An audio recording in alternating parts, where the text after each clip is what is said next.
Hello friends, in today's session we will going to see some new topics related to our chapter. Okay. So we will start with navigable interface in collection framework. Navigable interface was added by Java C. It extends sorted set and it declares the behavior of a collection that supports the retrieval of elements based on the closest match to a given value or values. Okay. So what it extends sorted set interface and declares behavior of collection like supports the retrieval of element based on the closest match to a given value or values. Okay, so you can navigate into that particular set and you can find out the closest match, so that time complexity is also reduced.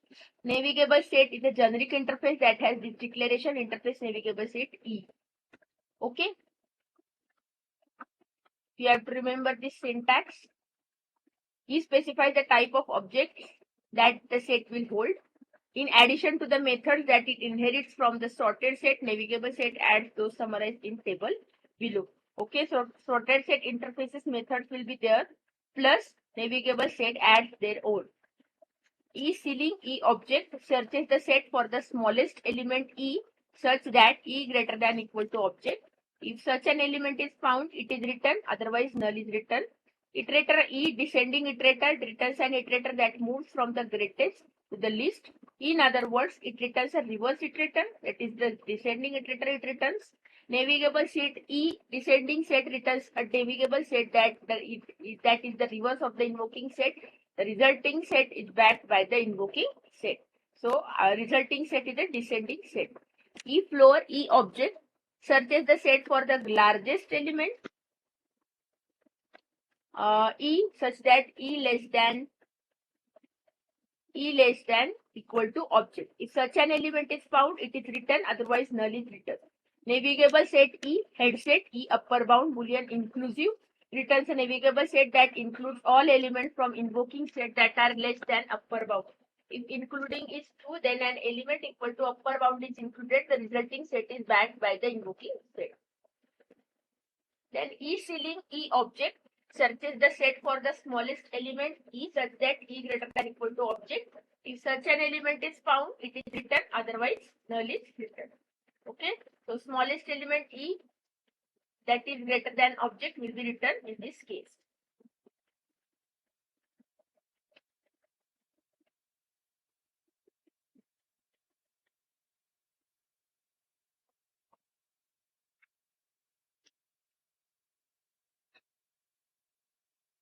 Then iterator E descending iterator returns an iterator that moves from the greatest to the least. In other words, it returns a reverse iterator.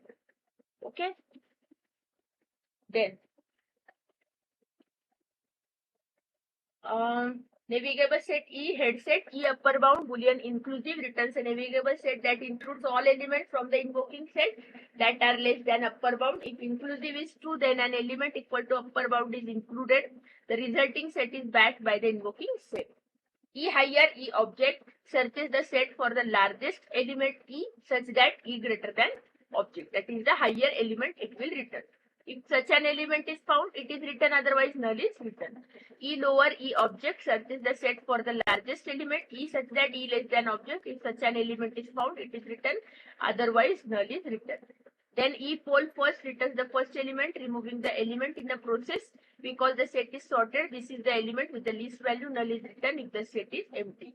Then E pole last returns the last element, removing the element in the process. Because the set is sorted, this is the element with the greatest value, null is written if the set is empty.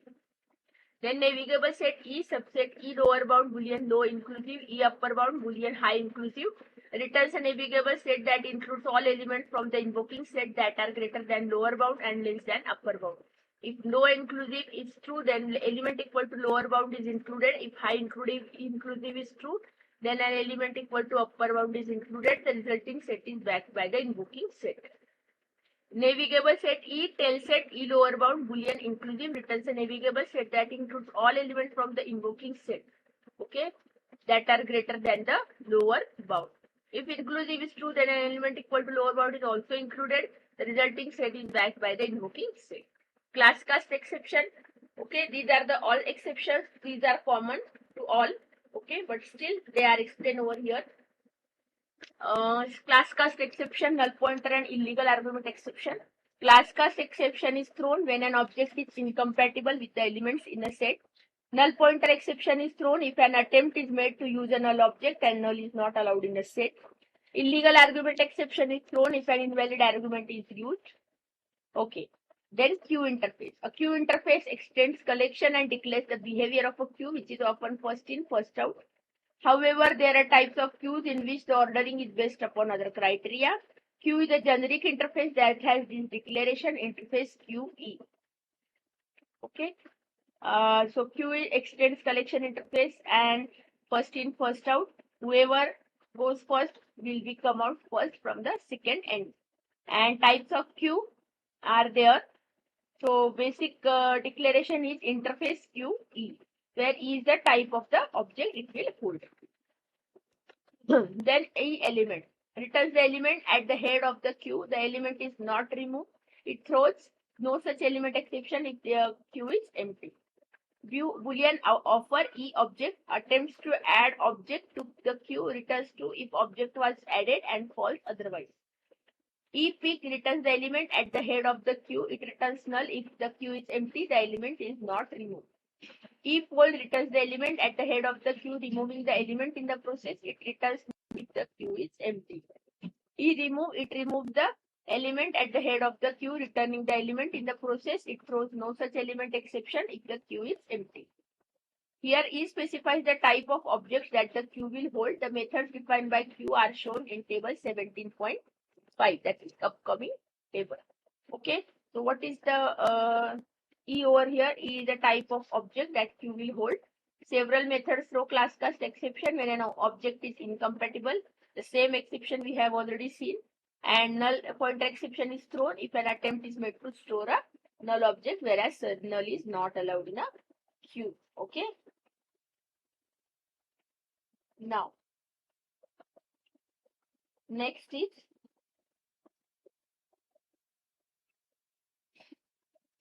illegal argument exception is thrown if an invalid argument is used. Illegal state exception is thrown if an attempt is made to add an element to a fixed length queue that is full.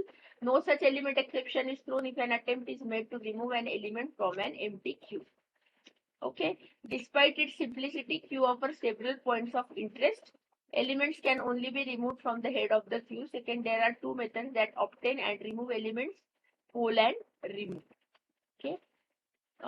So there are queue elements can only be removed from the head of the queue. From tail you will only insert. And second point is two methods that obtain and remove elements. One is poll and another is remove. The difference between that, poll is null if queue poll return null if queue is empty, and if queue is empty, remove throw an exception. Poll will not throw any exception. And third point is there are two methods, element and pick, that obtain but don't remove the element from the head of the queue. Element throws an exception if the queue is empty, same way, but pick will return null. Okay. Finally, offer only attempts to add an element to a queue because some queues have fixed length and might be full. Offer can fail. Okay. Then DQ interface. DQ interface was added by Java 6. It extends queue and declares the behavior of the double-ended queue that you can insert from both the end and also remove from the both the ends. Double-ended queues can function as standard first in, first out, or as last in, first out stack. Okay. DQ is a generic interface. Interface DQ E specifies the type of objects that the DQ will hold. In addition to the methods, Q adds some own methods. Now, methods by DQ. Void add first E object. Adds the object to the head of the queue, throws an head of the DQ, throws an illegal state exception if a capacity restricted DQ is out of space. Void add last adds the object to the tail of the queue, throws an illegal state exception if a capacity restricted DQ is out of space. Iterator, descending iterator returns an iterator that moves from the tail to the head of the queue. In other words, it returns an reverse iterator. Okay. Then get first returns the first element in the DQ. The object is not removed from the DQ. It throws no such element exception if DQ is empty. Get last. Okay. Returns the last element in the DQ. The object is not removed from the DQ. It throws no such element exception if the DQ is empty. Boolean offer first key object attempts to add object to the head of the DQ. Returns true if object was added and false otherwise. Therefore, this method returns false when an attempt is made to add object to a full capacity restricted DQ. Offer first will do what? Attempts to add object to the head of the DQ. Okay. First element, head of the DQ, returns true if object was added successfully, otherwise it will return false. And when full capacity restricted DQ, and in that if you want to add some object, it will give you false output. Okay. Then offer last. Attempts to add object to the tail of the DQ, returns true if object was added and false otherwise. Pick first returns an element at the head of the DQ. It returns null if the DQ is empty, object is not removed.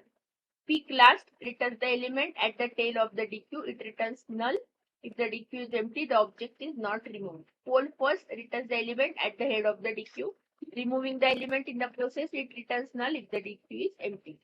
Then poll last. Returns the element at the tail of the DQ, removing the element in the process, it returns null if the DQ is empty. Epop returns the element at the head of the DQ, removing it in the process. It throws no such element exception if the DQ is empty. Void push E object adds object to the head of the DQ, throws an illegal state exception if a capacity restricted DQ is out of space. What it does, push, it adds object to the head of the DQ. Throws an illegal state exception when you are trying to push an element into the capacity restricted DQ. Remove first returns an element at the head of the DQ. Removing the element in the process, it throws no such element exception if the DQ is full. Okay. Boolean, remove first occurrence object. Remove the first occurrence of object from the DQ. Returns true if the successful and false if DQ did not contain any object. E, remove last. It is like a first index of and last index of, only we are finding out in the object, not an index. Okay. So it is the first occurrence of the particular object and it will be removed. Remove last returns the element at the tail of the DQ. Removing the element in the process, it throws no such element exception if the DQ is empty. Boolean, remove last occurrence object. Remove the last occurrence of object from the DQ, returns true if successful and false if the DQ did not contain any object. Several methods throw class cast exception when object is incompatible with the elements. Null pointer exception if an attempt is to store a null object, null is not allowed in DQ. Illegal argument exception if invalid argument is used. Illegal state exception is thrown if an attempt is made to add an element to a fixed length DQ that is full. No such element exception if the attempt is made to remove an element from the empty DQ. DQ includes methods push and pop. These methods enable a DQ to function like a stack. Notice that descending iterator method, it returns an iterator that returns its element in a reverse order. That is, iterator, we are iterating from first to last, and descending iterator will iterate from last to first. In other words, it returns an iterator that moves from the end of the collection to the start of the collection. A DQ implementation can be capacity restricted, which means that only a limited number of elements can be added to the DQ. When this is the case, an attempt to add an element to the DQ can fail. DQ allows to handle such an failure two ways. Okay. DQ implementation capacity restricted means what? Limited number of elements only allowed in the DQ. Okay. So when you are trying to add new element, when the DQ is full, there will be error. And to allow to handle such a failure in two ways, DQ allows methods such as add first and add last throw an illegal state exception if a capacity restricted DQ is full. And methods such as offer first and offer last return false if the element cannot be added, so that your program will not be crashed. So you can use those 4 methods: add false, add last. If you will try to add new element by using this method, it will throw illegal state exception. Okay, so you can handle this failure. And also offer first and offer last will give you false value. Okay, so you can check for the false boolean value if the element cannot be added. Okay, now that you are familiar with the collection interfaces, now we will see the collection classes. Some of the classes provide full implementation that can be used as is. Others are abstract, provide the skeletal implementation used as the starting point for creating concrete collection. So you will use these abstract collection classes and you will implement your own concrete collection subclasses. None of the collection classes are synchronized, but as you will see later in this chapter, it is possible to obtain synchronized version. Standard collection classes are abstract collection, implements most of the collection interfaces. Abstract list extends abstract collection and implements most of the list interface. Abstract queue extends abstract collection and implements parts of the queue interface. Abstract sequential list extends abstract list for use by collection that uses sequential rather than random access of these elements. Linked list implements a linked list by extending abstract sequential list. Array list implements a dynamic array by extending abstract list. Array DQ implements a dynamic double-ended queue by extending abstract collection and implementing the DQ interface. Okay. Abstract set extends abstract collection and implements most of the set interface. Enum set extends abstract set for use with enum elements. Hash set extends abstract set for use with hash table. Linked hash set extends hash set to allow insertion or iteration. Priority queue extends abstract queue to support priority based queue. Tree set implements also set sorted stories tree extends abstract set. So now we will see concrete collection classes. Array list class. Okay, these was the list of abstract collection classes that we has to implement. And now we will see the concrete that are already implemented classes in a collection interface. First is array list class. Okay, array list class extends abstract list and implements the list interface. So what is the syntax? Class array list E specifies the type of objects that the list will hold. Array list support dynamic array that grow as needed.